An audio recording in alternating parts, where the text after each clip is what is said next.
Hey guys, welcome back to my booktube channel. This video is going to be a reading vlog and I'm going to be reading a Witchy book series.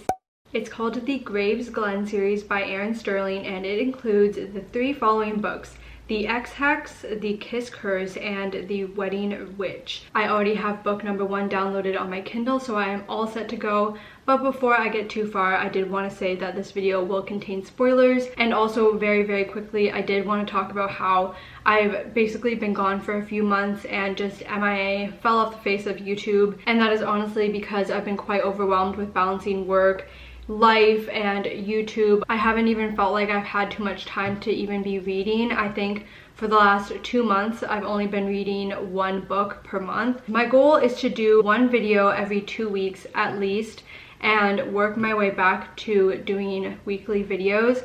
And I appreciate all of you guys who are willing to support and stick around with me as I try my best to figure this out, because in the past I had school and I didn't have a normal job yet until this year in 2025, and it's honestly been a struggle. So that's my little spiel of why I haven't been consistent, and I'm really sorry that it's been this way for the past few months. But anyways, I will get book number 1, the Ex Hex, started, and I will update you guys with my initial thoughts and feelings and any predictions that I may have.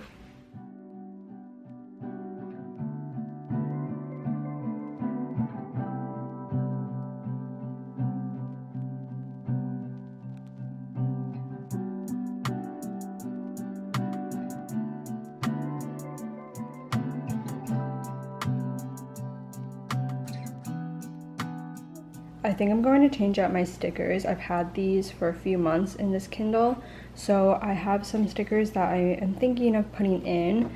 These 3 actually I got kind of recently, and I think I filmed it at one point and then deleted the video, wasn't happy with the video, something like that. But it is very cute. This Too Much Blush Club, this sweet little bear, and then this little cat in a locket. These are from Jamie Page Doodles, these 3. And then I also thought this little Totoro with the cat's cute. This kind of looks fallish. And then this nurse sweater also kind of looks fall and cozy. And then I got this for Christmas last year, I think, from my mom. And here's what I ended up doing for my Kindle stickers. There's a few stickers I haven't used before, like this one, Cool Nurses Read. I'm pretty sure I haven't used that yet. And then my 3 new ones. So I'm happy with this. I think I'm only on the 3rd or 4th chapter, but there's already a lot to kind of dive into. So we have our FMC. Her name is Vivi, short for Vivian, and she, at the very start of this book, is getting over a fresh breakup, which she was left devastated because she found out the guy she was dating had an arranged marriage that he didn't tell her about until she figured out for herself, I think that was. And basically she felt bamboozled and love bombed and decided to break up with him, which once you get his point of view, you find out that he was kind of just trying to appease his father because he feels like he's never able to make his father happy. But back to Vivi, her and her cousin, they're kind of messing around. They've been drinking a little bit, and they decided that it would be funny to do like a fake curse on this guy, and that kind of concludes our prologue. Then there's a huge time jump of 9 years.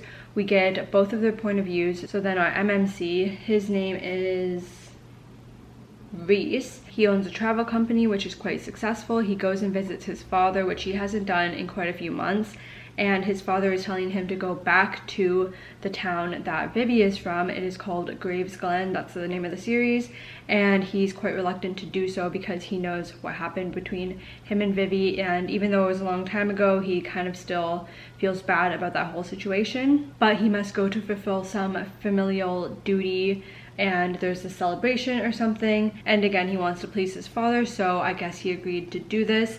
But he knows he's probably going to run into Vivi, so is a little bit nervous about that. Both Vivi and Reese are witches, and not the type of like bad witches doing evil things or anything like that. He says that he uses his for his business, kind of to like make the weather nice, and then he said in terms of dating, he does things like making sure he can get a reservation at restaurants, so like pretty wholesome things. But I'm really enjoying this so far, and it's quite funny. There have been a few moments where I've laughed out loud, so I will just continue for now. I can't read too much this morning because I do have a night shift tonight, so I have to take a nap around 12-ish is when I like to do that. But I will give you guys an update likely tomorrow.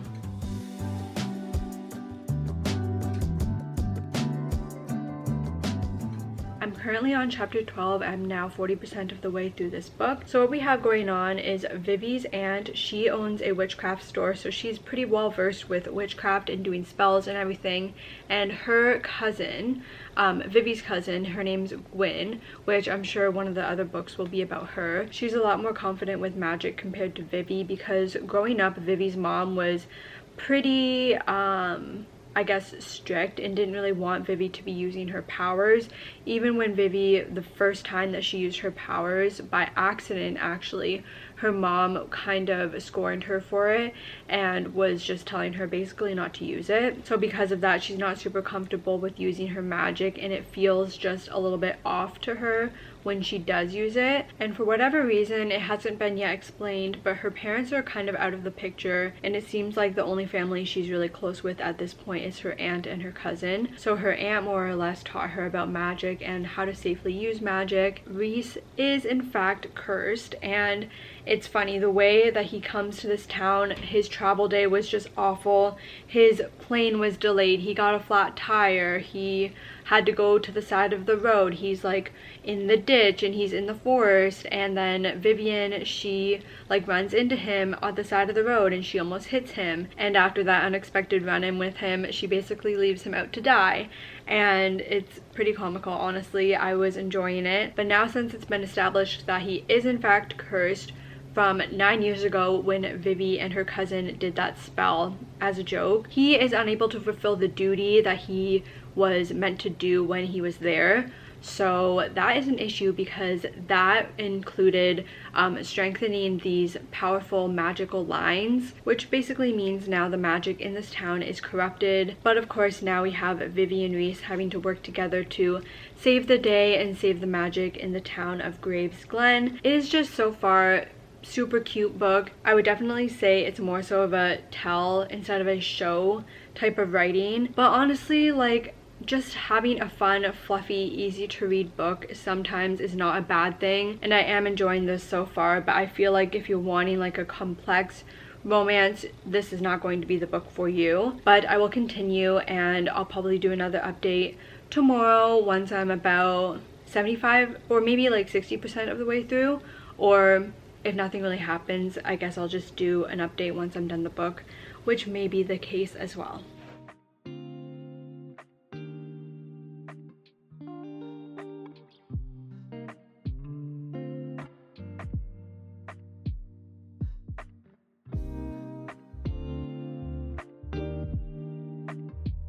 So I'm a little bit further into this. I'm now on chapter 27, 80% of the way through. But where I left off, we had a ghost on the loose, and that was kind of their fault.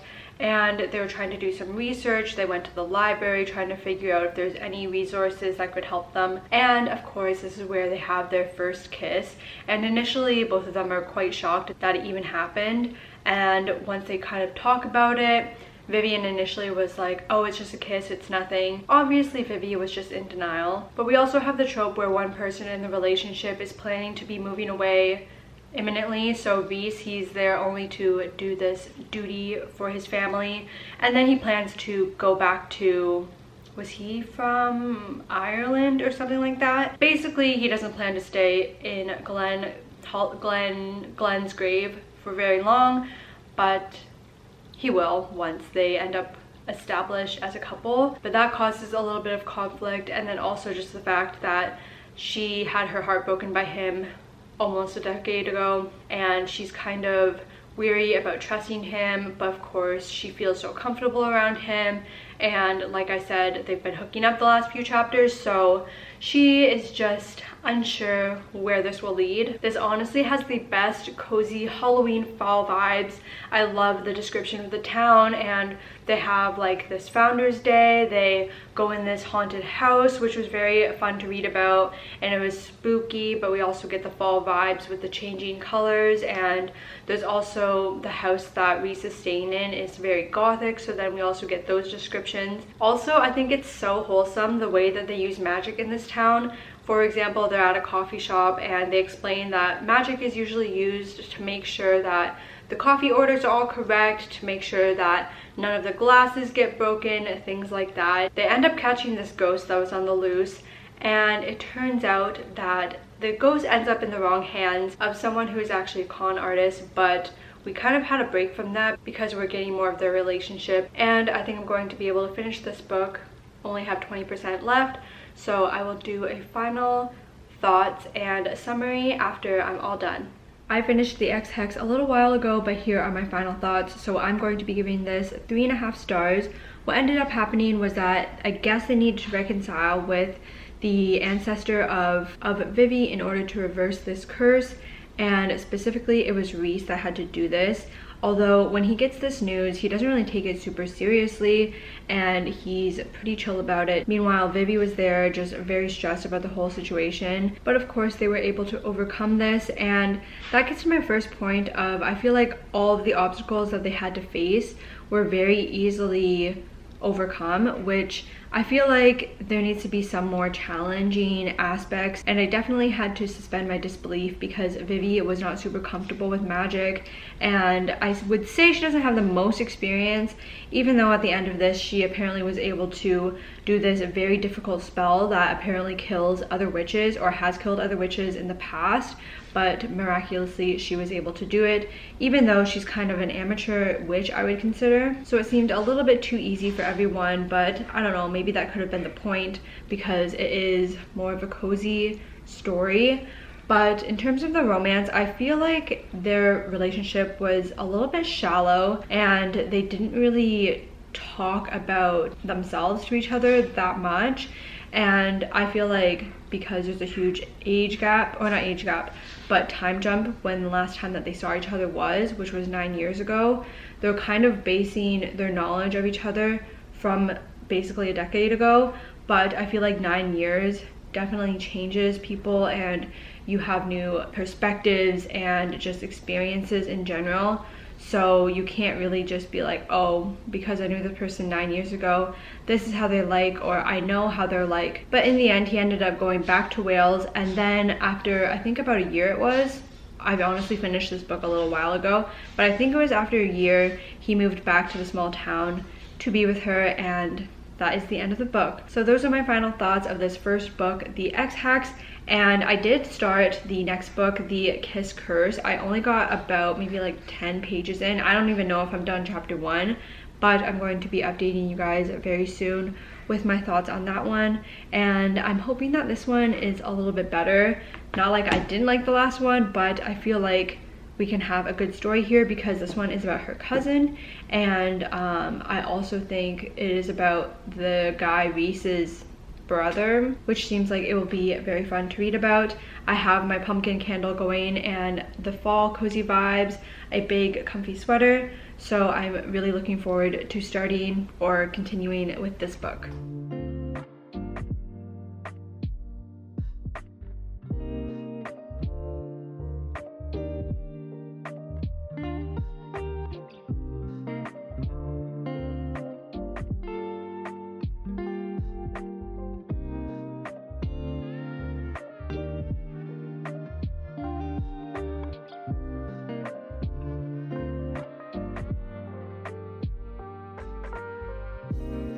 So I am now on chapter 9, 29% of the way through this book, The Kiss Curse, and this is quite enjoyable thus far. We have our FMC, it is Gwen, Vivi's cousin of course, and then we have Reese's brother, and his name is Llewellyn, but he goes by Wells. And up until a few chapters ago, he was working at a bar, his own bar in Wales, but he decided that he wanted to move, something along the lines of preserving the Penhallow legacy, because he doesn't really trust Reese to uphold this himself in Gravesglen because of the conflict of interest with Vivi and the cousin and her whole family being more so in charge of Gravesglen as of late. So Wells is in the process of opening a store, restaurant, something like that, and of course he is neighbored to the store that Gwen works at, which is the Witchy store, and coincidentally he is also next door neighbors to her with their houses as well. So we have a lot of get-togetherness, it seems like, or we will,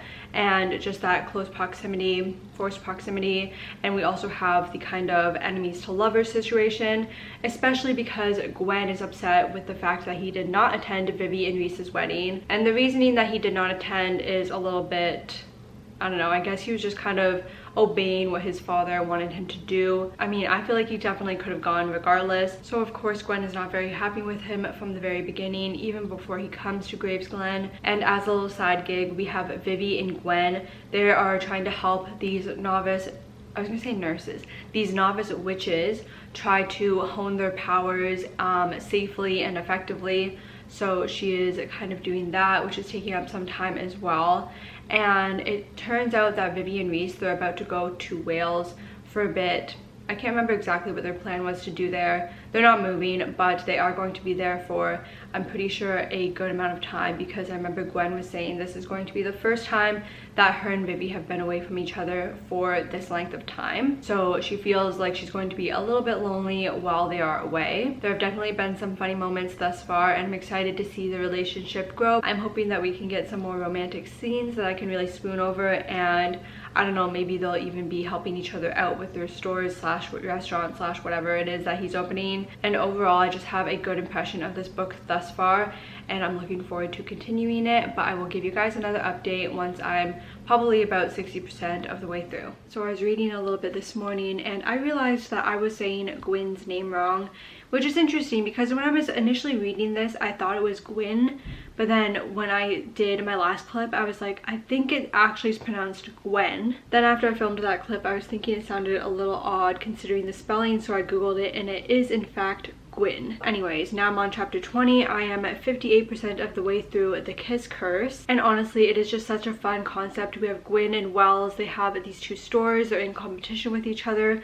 They're trying to one up each other in terms of like things that are featured in the store. For example, Gwyn has a talking cat, and I don't remember if Wells had anything, but they're basically in competition for a little while because they're both magic stores and they both want to succeed. So one day they were in the back of Wells' store, and I don't know exactly what they were doing, but this is when they had their first kiss, which was around the 38% mark, which normally I would like more of a slower burn and for the couple not to kiss that soon.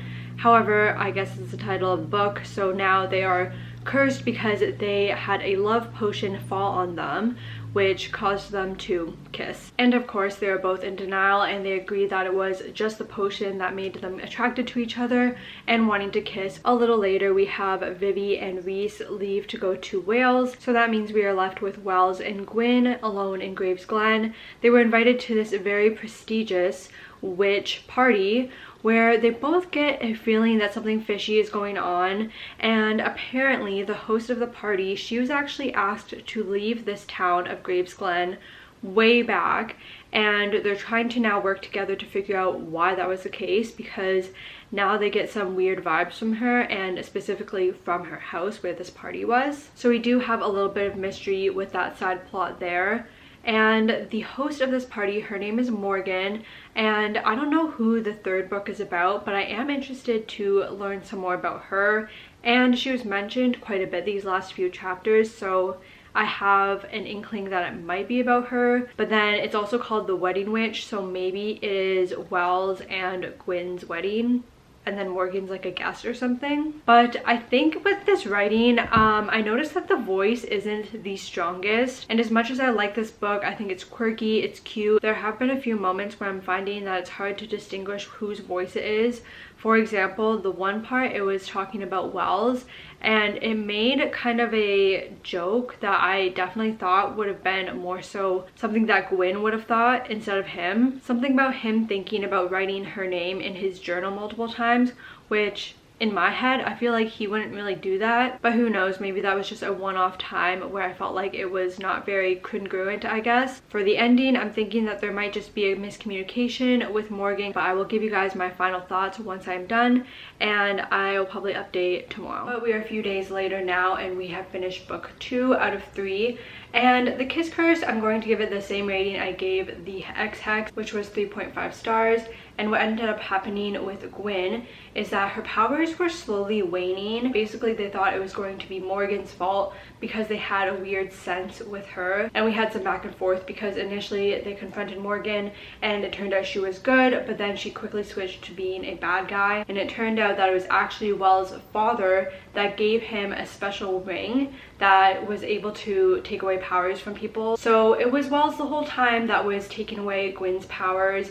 So that's where the third act breakup happened, because even though Gwyn believes Wells didn't do it purposely, she's still kind of like, what the heck, like, your family hates me. And then Wells just suddenly leaves to figure out what is going on, and then he doesn't really update her. And like I mentioned, it turned out Morgan was indeed bad. She kidnapped Gwyn to take her power and basically take all of the power in Graves Glen, which Wells obviously comes and saves the day, and then they're back together and happy. And the reason I'm giving this 3.5 stars is that it was cozy, it was cute, very similar to the Ex Hex, and very similar in terms of the plot, the ability for the characters to be able to overcome any challenges. It was also like the Ex Hex in terms of the fact that the characters really didn't have that much difficulty. I enjoyed the side plot of Gwyn being a teacher to the young witches, but overall it wasn't anything that's going to really stick with me. But we'll move on to the next one. It is called The Wedding Witch, and I'm assuming it's going to be Gwyn and Wells' wedding. I have no idea, because I know Vivi and Reese, they're already married. They had a nice wedding between the two books off page, but I'm going to get started with it and find out who this wedding is going to be about.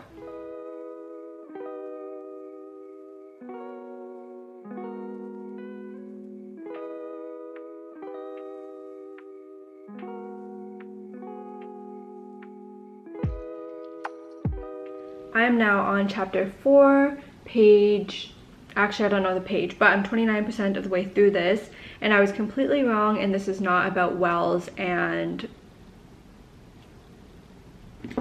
what's her name? And Gwyn, of course. It's not their wedding, but our MMC is Bowen, and he is one of the brothers, which I guess I should have predicted, because I feel like these interconnected series are usually in the family. Bowen is one of the younger brothers. I can't remember which one, but there's Bowen, Reese, and then Wells is the older one. And Bowen, he is definitely that grumpy kind of character. He likes to keep to himself and do his own kind of thing. He hires Tamsin, and if you remember Tamsin, she is the bad guy from the first book who tried to bamboozle Vivi and Reese, but apparently now she's claimed that she's a changed woman and she is no longer that kind of slimy, sketchy kind of dealer, but she does still do dangerous tasks and finds these artifacts, and that is why she is hired by Bowen to find, I don't even know if it's a specific artifact, but to find artifacts nonetheless. And so far there is a lot of banter between them as they talk about her progress, and most of it's via email or text messaging. They did kiss, however, and that was even before chapter 1. There were a few chapters kind of leading up, I guess it was a prologue, and yeah, they kiss just under the mistletoe, and afterwards it's a little bit weird, but they agree that they'll remain professional and only work together. But now Bowen is in Graves Glen. I can't remember the exact reason why he's there, but basically I think he's there to be with his brothers, because now Wells and Reese live in Graves Glen. And in this last chapter, Bowen's friend, who is actually a ghost, he appears. His name is Declan. He asks, I was gonna say Wells, and he asked Bowen if he could go to the wedding of his ex-fiance. And because he's a ghost, that's why he wasn't able to marry his ex-fiance.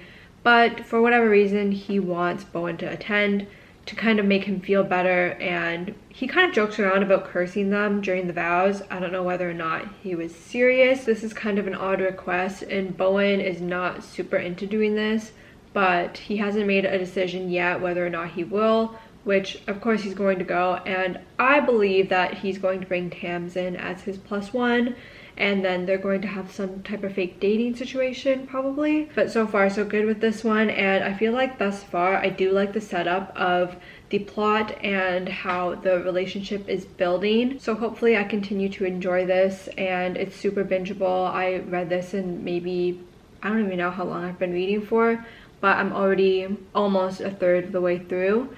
So that is all I have for now. I'll give you a 2/3 update very soon.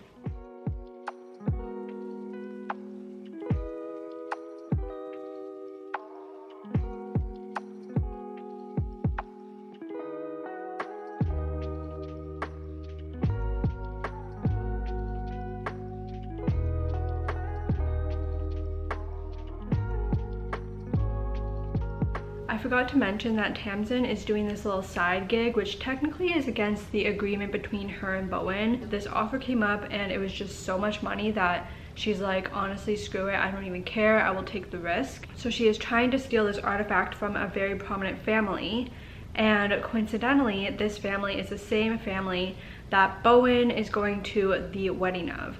So they see each other at this wedding. It's a multi-day event at a beautiful grand manor, and when they see each other it's kind of awkward because they're like, what are you doing here? I personally love the setting of this haunted manor. It's different than the small town vibes we were getting from books 1 and 2, and this one is also kind of Christmassy themed as well. Tamsin is interesting because she talks to herself. She honestly hasn't done it too much lately, but at the start she is always talking to herself. It's kind of like quirky, I guess, the way she's doing it, and it's usually to hype herself up to prepare to do something a little bit scary, I guess. During what I believe was like the welcome party for this wedding, the bride gives a toast to her ex-fiance, which was Bowen's friend, the ghost guy who wanted him to go to this wedding in the first place.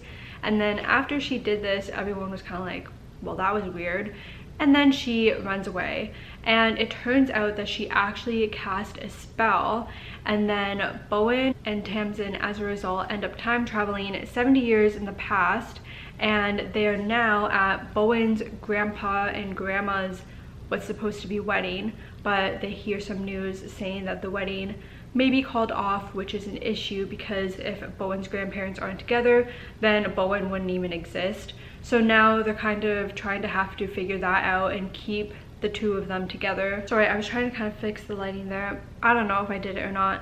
But yeah, anyways, they're trying to keep the grandparents together essentially, and at the same time they're also a guest, so they have to share a room because they're pretending to be husband and wife. Okay, I realized how weird the lighting has been going because the clouds are coming in and out, which is making the lighting so strange. I'm sorry about that. Also, Bowen's powers are gone at the moment, so that's an issue because he's trying to like use his powers and it's not working. I'm honestly really enjoying this so far, and I think it's a little bit different from the first 2 books.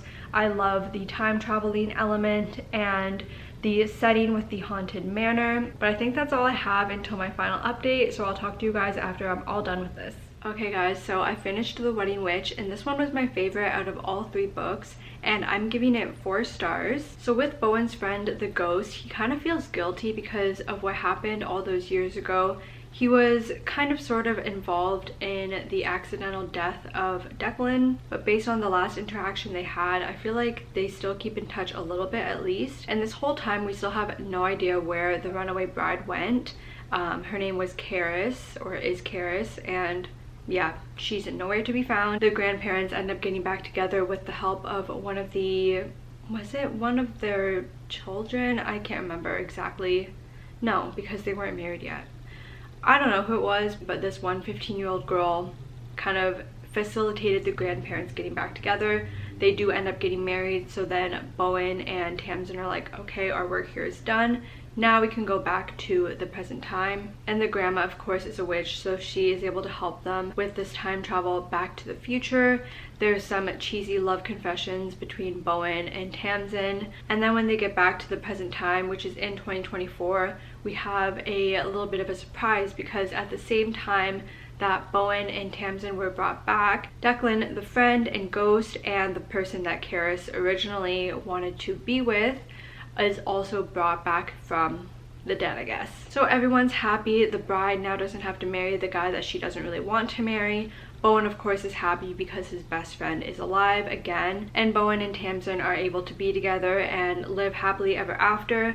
In the epilogue, we get all of the brothers and their wives / girlfriends together, and we get a cute little scene of them the next Halloween when they're in Graves Glen and they're spending time together, and Tamsin really appreciates this whole family that she is now a part of, and it was just a very sweet and wholesome ending to this trilogy. So yeah, even though this one was probably the least spooky, well, there still were spooky elements, but the least Halloween-y, let's say, I really enjoyed it, and I enjoyed it the most out of the other two. Overall, I would recommend this series, and just as a quick recap, I rated the first book 3.5 stars, I rated the second book 3.5 stars, and then this last book I rated 4 stars. And they're just cute, cozy, a little bit spicy, and I feel like they did a good job of putting me in the fall spooky spirit. And if you've read any of these books, please let me know your thoughts on them in a comment down below.